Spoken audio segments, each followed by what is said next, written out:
യേശുക്രിസ്തുവിൻ്റെ ധന്യനാമത്തിൽ എല്ലാവർക്കും സ്നേഹവന്ദനം. 2026 വലിയ നോമ്പിൻ്റെ ദിനങ്ങൾ ഫെബ്രുവരി 18 മുതൽ ആരംഭിച്ചിരിക്കുകയാണല്ലോ. ഉപവാസത്തിൻ്റെയും വാചനവായനയുടെയും പ്രാർത്ഥനയുടെയും ധ്യാനത്തിൻ്റെയും സഹനത്തിൻ്റെയും ഒക്കെ അനുഭവത്തിലൂടെ ഓരോ ക്രിസ്ത്യാനിയും പുതുക്കപ്പെടുന്ന നാളുകളാണ്. നോമ്പ് ഓരോ നോമ്പിലും ആർജിക്കുന്ന പുതുശക്തിയും പ്രകാശവും ലോകത്തിൻ്റെ അന്ധകാരം മാറ്റുന്നതിന് വേണ്ടി എല്ലാ ക്രിസ്ത്യാനികളും ഉപയോഗിക്കണം. ഓരോ വ്യക്തിയും ക്രിസ്തുവിനെ പോലെ സത്വ സമ്പൂർണരായി ജീവിക്കുന്നതിനുള്ള ഒരുക്കകാലമായി നോമ്പിനെ കാണുന്നതിലും തെറ്റില്ല. ക്രിസ്തു 40 ദിവസം ഉപവസിച്ചതിന് ശേഷം വചനത്താൽ പ്രലോഭനങ്ങളെ തകർത്തുകൊണ്ടാണ് പരസ്യ ശുശ്രൂഷയ്ക്കായി ജനമധ്യത്തിലേക്ക് ഇറങ്ങിയത്. നോമ്പ് സഹനത്തിൻ്റെ അനുഭവം കൂടിയാണ്. സഹനങ്ങളിൽ കൂടി വ്യക്തിയെ മരവിപ്പിച്ച് ക്രിസ്തുവിനെ പ്രതിഫലിപ്പിക്കണം. നോമ്പ് കേവലം ഉപരിപ്ലവമായ പ്രകടന സ്വഭാവമുള്ള അനുഷ്ഠാനമല്ല. ആഹാരം വർജിക്കുന്നതും പ്രാർത്ഥനയുമൊക്കെ പുതുക്കത്തിനുള്ള മുഖാന്തരങ്ങൾ മാത്രമാണ്. അതല്ല നോമ്പ്. യെശയ്യാപ്രവചനം 52-ാം അധ്യായത്തിൽ നോമ്പിൻ്റെ ആത്മീയ, സാഹോദര്യ, സാമൂഹിക മാനം വെളിപ്പെടുത്തിയിട്ടുണ്ട്. വൈകുന്നേരങ്ങളിൽ ഞങ്ങളുടെ തലപ്പ് തളർന്ന് വാടി കുനിയുന്നത് പോലെ തല കുനിച്ചിരിക്കുന്നതോ ചാരത്തിലും ചാക്കിലും കിടക്കുന്നതോ അല്ല ഉപവാസം. പിന്നെയോ അന്യായ ബന്ധനങ്ങളെ അഴിക്കുക, നുകത്തിൻ്റെ അമിക്കയറുകളെ അഴിക്കുക, പീഡിതരെ സ്വതന്ത്രരായി വിട്ടയക്കുക, എല്ലാ നുകത്തെയും തകർക്കുക. ഇതല്ലയോ എനിക്ക് ഇഷ്ടമുള്ള ഉപവാസം? വിശപ്പുള്ളവന് നിൻ്റെ അപ്പം നുറുക്കിക്കൊടുക്കുന്നതും അലഞ്ഞു നടക്കുന്ന സാധുക്കളെ നിൻ്റെ വീട്ടിൽ ചേർത്തുകൊള്ളുന്നതും നഗ്നനെ കണ്ടാൽ ഉടുപ്പിക്കുന്നതും നിൻ്റെ മാംസരക്തങ്ങളായിരിക്കുന്നവർക്ക് നിന്നെ തന്നെ മറയ്ക്കാതിരിക്കുന്നതും അല്ലയോ? യെശയ്യാപ്രവാചകനിലൂടെ ദൈവം വെളിപ്പെടുത്തിയ നോമ്പിൻ്റെ പുതിയ മുഖം ജീവിതത്തിൽ പ്രാവർത്തികമാക്കാൻ കഴിഞ്ഞെങ്കിൽ നമ്മിലെ വെളിച്ചം ഉഷസ് പോലെ പ്രകാശിക്കും. നമ്മിലെ ദൈവിക പ്രകാശം ഇരുളിൽ ഉദിക്കും.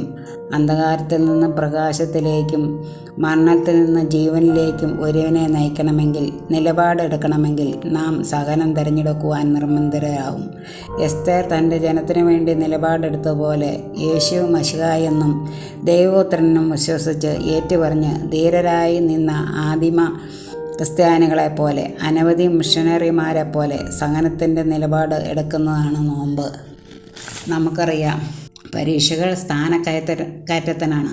പരീക്ഷയിൽ പ്രാഗൽഭ്യം തെളിയിച്ചാലാണ് ഒരു ക്ലാസ്സിൽ നിന്ന് അടുത്ത ക്ലാസ്സിലേക്ക് സ്ഥാനക്കയറ്റം ലഭിക്കുകയുള്ളൂ. പരീക്ഷയിൽ ഉന്നത മാർക്ക് വാങ്ങിക്കുന്നവരാണ് സമ്മാനത്തിന് യോഗ്യത. അവനാണ് കിരീടം ലഭിക്കുക. വിശ്വാസത്തിൻ്റെ പരിശോധനയാണ് പരീക്ഷ. ജീവിതത്തിൽ പരീക്ഷകൾ ഇല്ലെങ്കിൽ ദൈവത്തെ മറക്കാനിടവരും. ഒരു കഥ കേട്ടിട്ടുണ്ട്. ഒരു ആശാരി ഒരു മച്ചിൻ്റെ മുകളിലിരുന്ന് പണി ചെയ്യുകയായിരുന്നു. പെട്ടെന്ന് അദ്ദേഹത്തിൻ്റെ കൊട്ടുപടി താഴെ പോയി. താഴെ ഇറങ്ങിച്ചെന്ന് കൊട്ടുപടി എടുക്കുവാനുള്ള ബുദ്ധിമുട്ടോർത്ത് അദ്ദേഹം അവിടെ തന്നെ ഇരുന്നു. ആരെങ്കിലും വരുന്നുണ്ടോ എന്ന് നോക്കിയപ്പോൾ കിഴക്ക് നിന്നും പടിഞ്ഞാറോട്ടും ഒരാൾ നടന്നു വരുന്നു.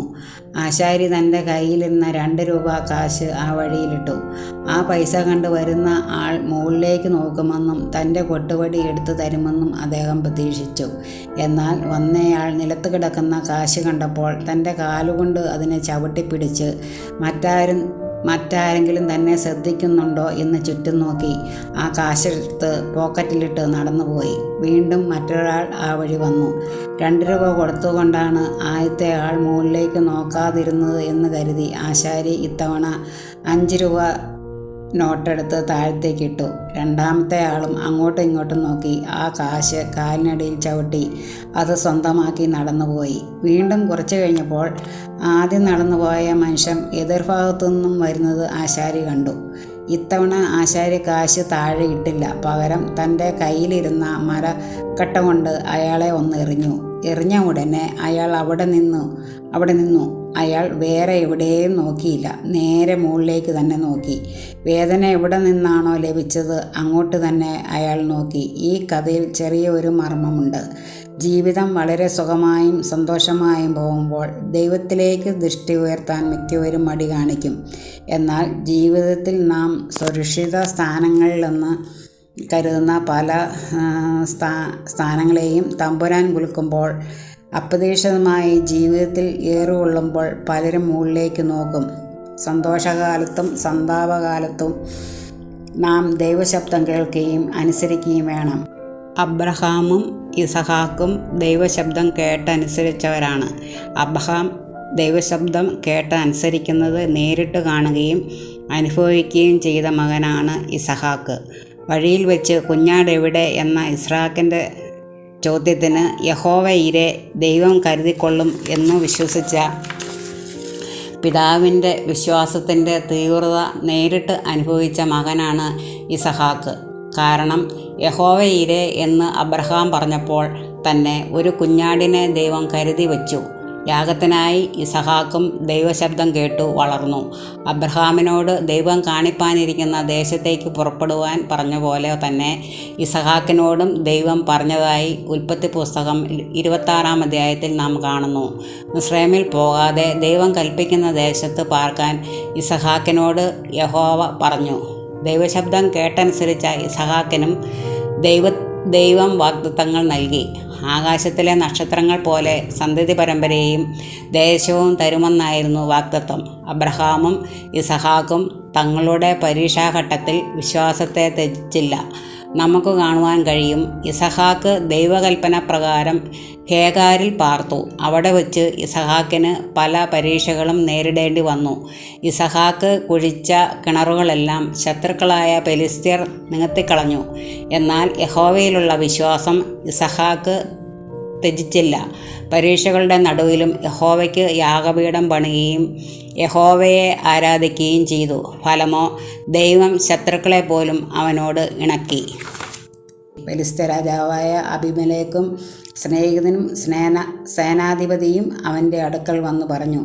അതിന് അവർ, യഹോവ നിന്നോട് കൂടെയുണ്ട് എന്ന് ഞങ്ങൾ സ്പഷ്ടമായി കണ്ടു. അതുകൊണ്ട് ഞങ്ങൾക്കും നിനക്കും തമ്മിൽ തന്നെ ഒരു സത്യബന്ധമുണ്ടായിരിക്കണം. ഉൽപ്പത്തി പുസ്തകം 26-ാം അധ്യായം 28-ാം വാക്യം. അവർ തമ്മിൽ സ്നേഹത്തിൻ്റെയും സമാധാനത്തിൻ്റെയും ഉടമ്പടി ഉണ്ടായി. പരീക്ഷകൾ ദൈവം അനുവദിക്കുന്നത് നാം കൊള്ളാവുന്നവരായി മാറുന്നതിനും വലിയ ദൈവിക വാഗ്ദത്തങ്ങൾ അനുഭവിക്കുന്നതിനുമാണ്. പരീക്ഷ സഹിക്കുന്നവർക്ക് ദൈവം ഒരു വാഗ്ദത്തം എപ്പോഴും കരുതി വച്ചിരിക്കുന്നു. പരീക്ഷ സഹിക്കുന്ന മനുഷ്യൻ ഭാഗ്യവാൻ. അവൻ കൊള്ളാവുന്നവനായി തെളിഞ്ഞ ശേഷം കർത്താവ് തന്നെ സ്നേഹിക്കുന്നവർക്ക് വാഗ്ദത്തം ചെയ്ത ജീവകിരീടം പ്രാപിക്കും.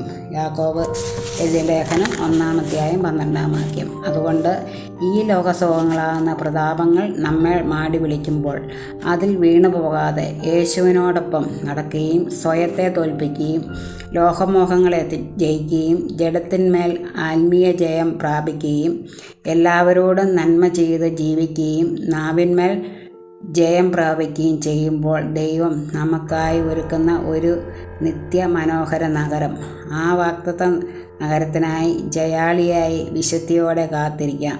ദൈവം നമ്മെ എല്ലാവരെയും അനുഗ്രഹിക്കുമാറാകട്ടെ. ഈ വചനങ്ങളാൽ നമ്മളെല്ലാവരെയും കർത്താവായ യേശുക്രിസ്തു അനുഗ്രഹിക്കുമാറാകട്ടെ. ആമേൻ.